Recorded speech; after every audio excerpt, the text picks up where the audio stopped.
back. Well, Taiwan says it's ready to defend itself full on against any potential China conflict, but it says it won't be seeking any conflict.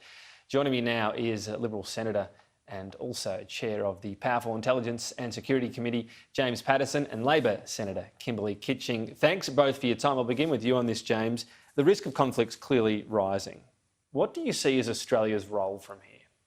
It's very important that Australia makes very clear our long-standing position, which is any resolution of cross-straits tensions should be done in a peaceful way, and that at the heart of any resolution must be the self-determination of the Taiwanese people. They're 23 million proud Liberal Democrats who have a thriving democracy, and they must have a say in their own future, and it should not be forced with any kinetic means, frankly.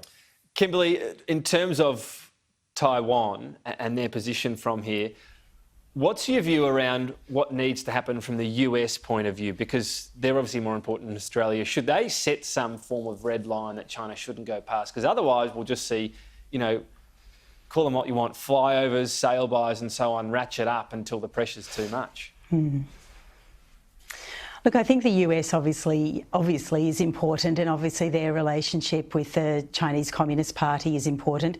But I would say Australia's position and all of our neighbours in the Indo-Pacific, their views are important too. And I agree with James, I don't think anyone wants to see any form of kinetic activity. And in fact, in cross-strait relations, we would advocate for the peaceful resolution of any disagreements. With people are doing, the US and Canada, and the UK more recently has done freedom of operation exercises in the region. And obviously this is really important for not only for Australia, but many countries, because we want, trade to continue and those shipping lanes to be safe and those shipping lanes to be open. We even had China condemn some of the US sail-bys. I'm sure you'll correct my terminology there, but in the Taiwan Strait. What did you make of this? Well, these are international waters, Tom, so any nation is free to transit through those international waters, and from time to time Australia has done so. And Taiwan certainly wouldn't mind, I'm tipping. Yeah, well, I'm sure they'd welcome that, because it's a demonstration that these are international waters, that they should be navigable by all nations, and Australia joins with France and Germany and the United Kingdom and the United States, India, Japan, many others who transit through these waters, which does make an important point that they are open seas, that they're governed by international law and agreements, and that any one nation can't assert themselves and dominate international waters as if they are their own. That's the hope. Kimberley, do you see, what's the action you would see from China that would have you worried that this is not going to de-escalate at any point? Look, I think the flyovers into Taiwanese airspace, the ADIs, or let's take it practically from the median line in the straits. I think that's concerning. There were over 150 flights from Chinese combat aircraft in 4 days from about the 1st of this month. That's concerning, and we would say to the CCP, of course, that this isn't acceptable to do this. But, I feel for the Taiwanese people. I've been to Taiwan, actually on a delegation where Anthony Albanese was the delegation leader. It's a democracy. As James says, it is a vibrant democracy. And, Right. They're 23, 24 million people. We're just a little bit over in our population. And obviously we've had very stable trading relations with Taiwan as well.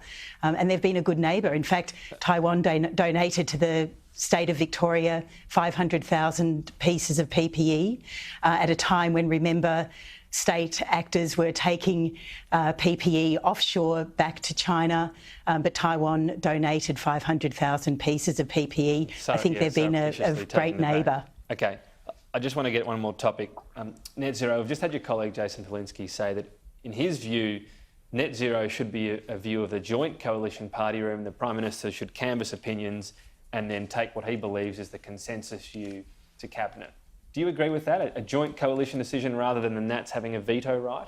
Well, all government policy is jointly made by all parliamentarians from the Liberal Party and the National Party. In this case, because it's not a legislative instrument, it doesn't need a formal approval of the party room. It's ultimately a position that the Cabinet will decide to adopt or not adopt, and that Cabinet is made up of National Liberal Party members and with the Prime Minister as the chair.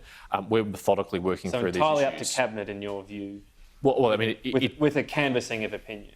I mean, the Cabinet is always, the Prime Minister is always very mindful of views in the party room, but we will not be asked to vote on anything as backbenchers, and nor should we be.